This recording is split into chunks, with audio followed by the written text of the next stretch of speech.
Não importa a sua religião, não importa a sua ideologia, se você é de direita, se você é de esquerda, não importa se você é homem, se você é mulher, não importa a sua filosofia de vida, o que você aprendeu com seus pais, com seus ancestrais, com seus parentes, com a sua comunidade, não importa nada do que você saiba, você está errado. Meu nome é Rogério Ferreira e esse é o Multiverso. Hoje nós vamos falar a respeito de abrir a mente para novos conhecimentos, para novos entendimentos do mundo. O que nós temos atualmente, nesses tempos, são defesas de pontos de vista, defesa de ideologia, defesa de crenças. A minha religião é superior à sua religião, a minha verdade é absoluta, a sua é relativa. O que eu sei vale, o que você sabe não. O que nós vamos tentar é entender o ponto de vista do outro, o ponto de vista inclusive do adversário, daquele que pensa diferente de você, que pensa o contrário de você, daquele que não professa a sua religião, daquele que não professa a sua ideologia, daquele que não professa o seu ponto de vista. Como abrir a mente nesses tempos difíceis, nesses tempos de dificuldades, nesses tempos de defesa de coisas absurdas, da eliminação do outro, a defesa da negação da existência do outro, né? Como a gente abrir a mente? Melhor seria não sermos conservadores, mas conservar o quê? O que o conservador quer conservar? Pois bem, a primeira coisa a se fazer quando se quer abrir a mente é desapegar-se do que você tem como verdade absoluta. Se você acredita que uma coisa é a verdade total, de que você já atingiu o ponto que você queria atingir, que você já atingiu as coisas que você gostaria de saber, de ter um entendimento, você simplesmente não vai mais se importar em conseguir novos conhecimentos, você vai se importar em defender aquilo que você acredita. Agora, se eu não tiver com uma asa delta, se eu não tiver com paraquedas ao pular de uma altura enorme, se não for de bungee jump com todas as seguranças possíveis, eu vou me estatelar no chão, não importando a minha crença. Uma pessoa louca, ela faz isso, ela acredita numa coisa, ela acredita que um carro é uma ilusão e fica na frente da ilusão. O que acontece é o atropelamento da pessoa. Ou seja, os fatos se sobrepõem ao pensamento. Agora, quando a gente quer, a ideia é essa. Como fazer para ampliar nossa mente, para abrir nossa mente para novos conhecimentos? Abrindo mão de conhecimentos ultrapassados. Aí você vai me perguntar, mas Rogério, como assim abrindo mão de conhecimentos ultrapassados? O que é um conhecimento ultrapassado? Você quer ter mais conhecimento, você quer ser mais inteligente, você quer ser uma pessoa, digamos assim, intelectualmente melhor, capaz de conversar sobre todos os assuntos. Mas qual foi a última vez que você abriu um livro para ler? Qual foi a última vez que você conversou algum assunto relevante, fora as besteiras de sempre? Qual foi a última vez que você tentou pensar de acordo com aquela pessoa que pensa ao contrário de você? As pessoas que criticam a gente, as pessoas que apontam o dedo pra gente, muitas vezes elas estão falando a verdade, elas estão apontando um defeito que nós temos e que a gente não quer reconhecer, né? É um ponto cego pra gente. A gente comete falhas e quando essa falha é apontada pelo outro, a gente simplesmente não reconhece. Ou a gente reconhece pela metade, ou a gente reconhece mais ou menos. A gente é incapaz de observar e tentar entender se realmente a pessoa está enxergando uma coisa real em nós. A gente olha a grama do vizinho, olha que a grama do vizinho é boa. Na verdade, provavelmente ele está cuidando melhor da grama dele, por isso que a grama dele é mais verde. Vai saber.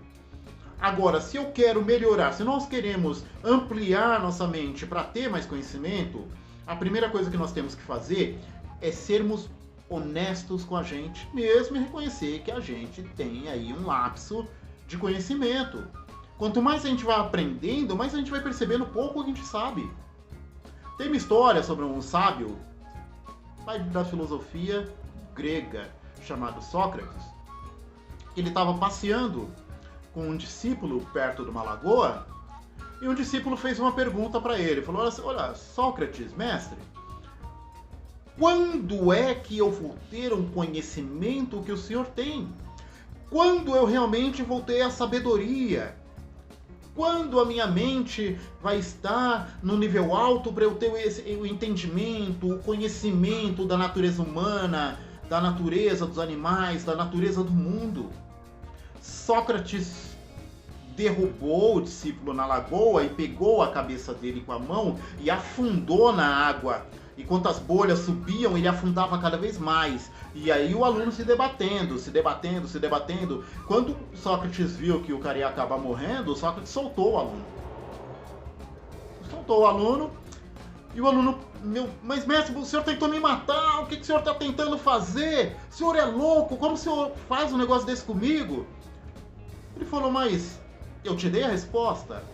E a resposta é a seguinte: você vai conseguir sabedoria quando quiser sabedoria, tanto quanto você queria respirar. Isso significa simplesmente que tudo tem um preço. Qual o preço a pagar pelo conhecimento? O preço a pagar pelo conhecimento é a busca pelo conhecimento. O preço a pagar pelo conhecimento é largar a ignorância.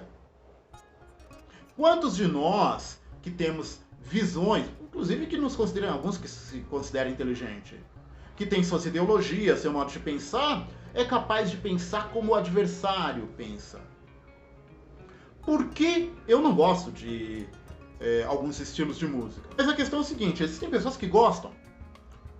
O que leva uma pessoa a gostar daquele específico tipo de música?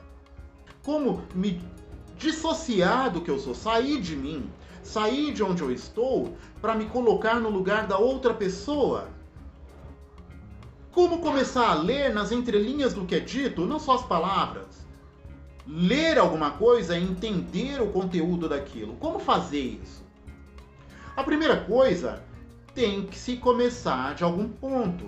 Comece com, se você tem dificuldades de ler, se você tem dificuldades de entender um texto, comece do ponto mínimo.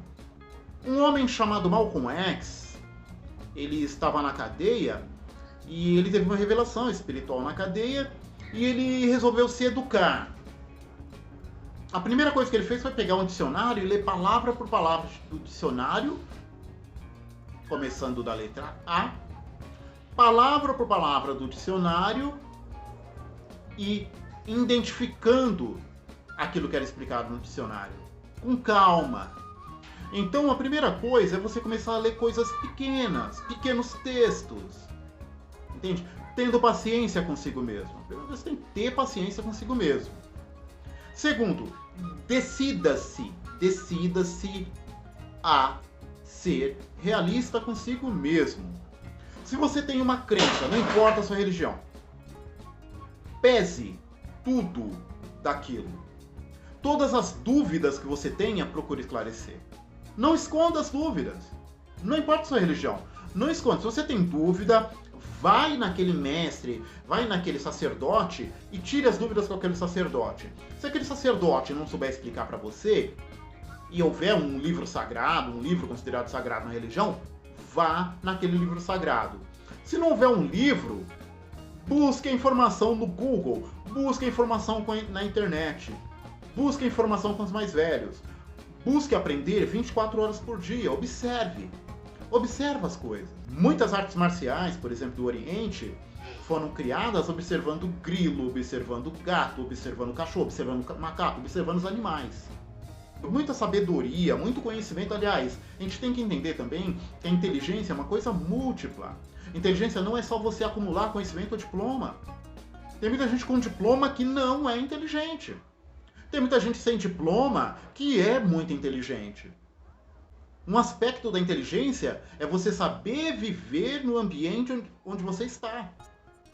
Então, um nativo que conhece todas as plantas, que conhece as plantas medicinais, que sabe o meio de pescar, de caçar, que tem os meios de subsistência, ele tem a inteligência para ver naquele meio. Ele tem que saber, entender, tirar essa mentalidade de que inteligência é uma coisa catedrática, uma coisa que a pessoa tem que ter um curso universitário, a pessoa tem que... Não. inteligência é uma coisa intrínseca ao ser humano. A gente tem que lembrar que até no O Homem da Caverna, ele produzia arte. O Homem da Caverna ele produzia, ele fazia pintura rupestre. Ele tinha que ter tecnologia para caçar. Ele tinha que ter uma organização. O livro que eu tenho para indicar é Ilusões, As Aventuras de um Messias Indeciso, do Richard Bach.